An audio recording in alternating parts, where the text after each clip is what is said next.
Hi everybody, welcome to Live with Chaudhry. I'm in Dublin this week for, as you can see, for the ISPE Biotechnology conference, and I'm delighted to be catching up with my good friend Andy Whytock from Siemens, who I haven't seen actually, and do an interview with him since Akima, not last year, but actually well before that. The year before, yeah. 2019. Yeah, that's right, yeah. So anyway, Andy, first of all, how are you? I'm very well, thanks, Riz. I'm doing well. It's great to be here in Dublin. Great to see everyone, yeah.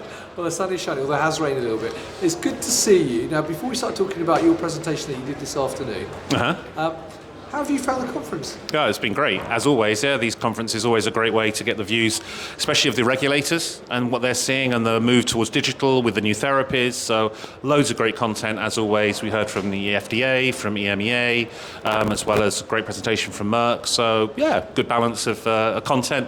But it's only just begun, yeah? We're only halfway through day one, yeah? So. You certainly are. Now, as I said, you spoke at the beginning of this afternoon. Yeah, that's right, yeah. With one of your colleagues from and you talked about the digital conundrum, if I recall. That's right. The digital conundrum is a topic or a title that we brought on behalf of BioPhorum, an organisation that I'm proud and part of, a member of. So I was actually representing BioPhorum, not Siemens, who I'm usually working for, of course. And we were talking around the challenges that there are and the different resources and tools that are available to help map out the digital transformation, to look at things like the enabling technologies, how you apply them, and guidance. We gave the example of how to apply augmented reality and virtual reality in there. And I did it with a colleague, not really a colleague, but a counterpart within BioPhorum from Merck Life Sciences with Jean-Luc Gerling. So it was a good double act presentation, which I think went down quite well. I thought it did as well. Thank you. It was a very interesting one. I actually understood it, which always helps.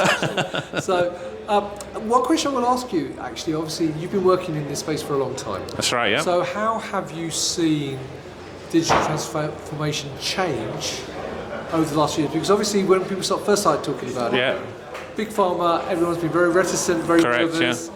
Obviously the pandemic happened, they have to open up and be a bit more acceptable. So have you seen it accelerate over the last 8 years? No, definitely. I mean, actually the big thing that I've noticed is I've been speaking about digital transformation for the last 5-10 years, something like this, is that we're actually realizing now how difficult it is. And now it's not just about running forward and just doing what you can as quickly as you can. It's about really taking stock and doing it properly, going through these different challenges that you have in terms of making sure that projects do not fail, making sure that they're successful, making sure the investments do provide a return, because we've seen lots of islands of projects, of challenges. So for me, the big challenge now, the word I always hear is governance. How do I make sure it comes together? How do I make sure that it gives some value to the company on a holistic level, not just on a small level? And that was a little bit what we were talking about today, about bringing it together. Yeah? One final question I'll ask you as I've got you here about digital transformation.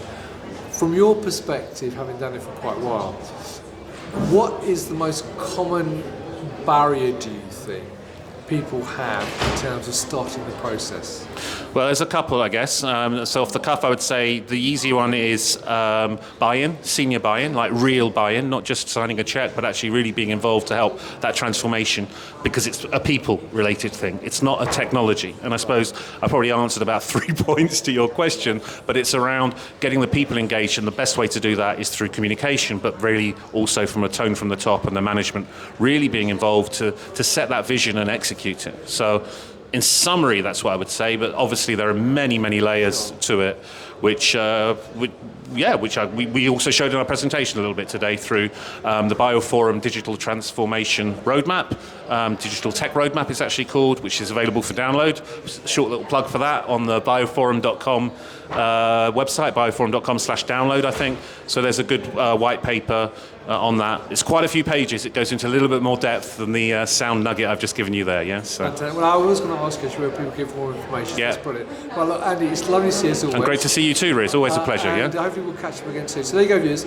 If you'd like to learn more about digital transformation and the BioPhorum group, then check out the link. I will put the link above the video in case you didn't catch what Andy said. Yeah. So you can click on that and learn. Biophorum.com/download, or also Siemens.com/pharma. There's also some great information there. Get away with that plug as well. All right, well, Andy, it's good to see you, mate. Cheers, mate. There you go, viewers. If you'd like to learn more, go and check out the website above. And until next time, as always, stay well and stay safe. Bye-bye. Bye-bye.